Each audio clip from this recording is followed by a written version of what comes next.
অনুমতি ছাড়াই জনপদ থেকে বেরিয়েছিলেন। পরের আয়াতে আল্লাহ বলেন, অতঃপর সে লটারিতে অংশগ্রহণ করলো এবং তাতে সে হেরে গেল। সূরা আস-সাফফাত।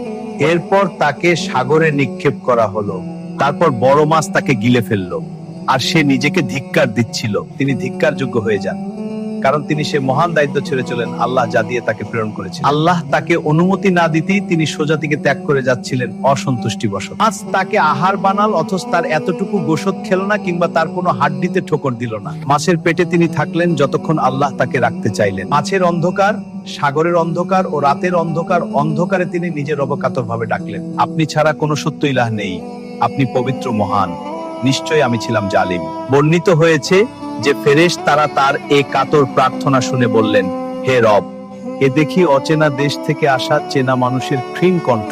আল্লাহ তার ডাকে সাড়া দিলেন এবং তাকে দুশ্চিন্তা থেকে মুক্ত করলেন আল্লাহর ভাষায়। অতঃপর আমরা তার ডাকে সাড়া দিয়েছিলাম এবং দুশ্চিন্তা থেকে তাকে উদ্ধার করেছিলাম। আর এভাবেই আমরা মুমিনদেরকে উদ্ধার করে থাকি।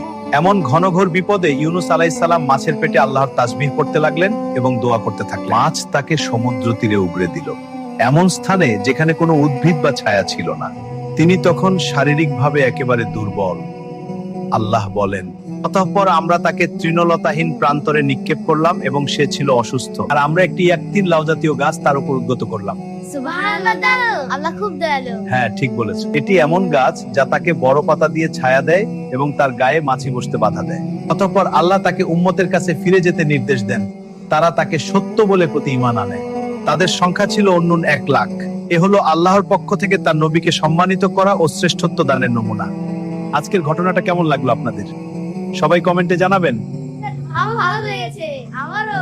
ভিডিওটা ভালো লাগলে লাইক কমেন্ট করে পাশে থাকবেন, আর দাদু ভাই চ্যানেলটা সাবস্ক্রাইব করতে ভুলবেন না, যাতে এমন আরো ঘটনা শুনতে পারেন। সবাই সাবস্ক্রাইব করে। আজ এই পর্যন্ত, সবাই ভালো থাকবেন, সুস্থ থাকবেন। আল্লাহ হাফেজ।